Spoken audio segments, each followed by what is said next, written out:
Hi friends, welcome to Kalyani and கைமணம். இன்றைக்கி நான் எப்படி இந்த கிளாஸ் டாப் ஸ்டவ் க்ளீன் பண்ணலாம் அப்படின்னு காமிக்க போகிறேன்.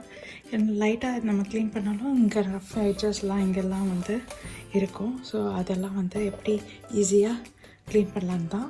அதுக்கு தேவையானது வாட்டர் கொஞ்சம், அப்புறம் பெர்மன் ஸ்டோன். உங்கள்கிட்ட இந்த ஃபுட் இதெல்லாம் ஸ்பாலாம் பண்ணியிருந்தேன்னா அதெல்லாம் வச்சுருந்தேன், அந்த மாதிரி வச்சுருந்தானா அந்த இதை யூஸ் பண்ணிக்கலாம்.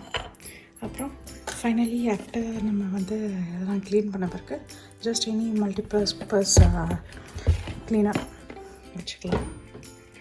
அண்ட் இதை துடைக்கிறதுக்கு கொஞ்சம் பேப்பர்ஸ். ஸோ இப்போ நான் எப்படி ஈஸியாக பண்ணுறதுன்னு காமிக்கிறேன். ஸோ இது யூஸ்வலாக இந்த மாதிரி ஒன்னரி இதில் பண்ணாலும் போகாது. ஸோ இது ஆக்சுவலாக ஆயில் கொட்டினதும், அதுக்கப்புறம் பால் கொஞ்சம் இந்த பொங்கல்லாம் வைக்கும் போது கொஞ்சம் இது பண்ணதெல்லாம் இதுவாக இருக்குது. ஸோ என்ன நம்ம இந்த மல்டிபர்பஸ் க்ளீனர் வச்சு பண்ணாலும் அது ஒழுங்காக வராது. ஸோ ஈஸி மெத்தட் என்னென்னா, ஒரு கப்பில் இந்த பெர்மன் ஸ்டோனை டிப் பண்ணிவிட்டு ஜஸ்ட்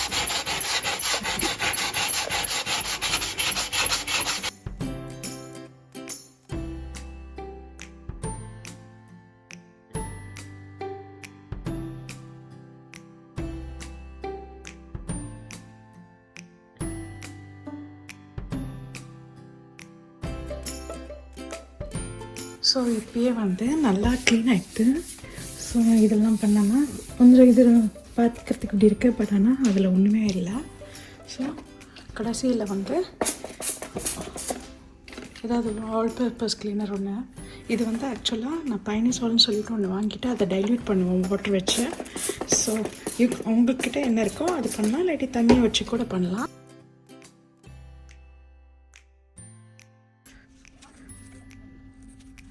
ஒன்றுமே இல்லை, நல்லா ஸ்மூத்தாக இருக்குது.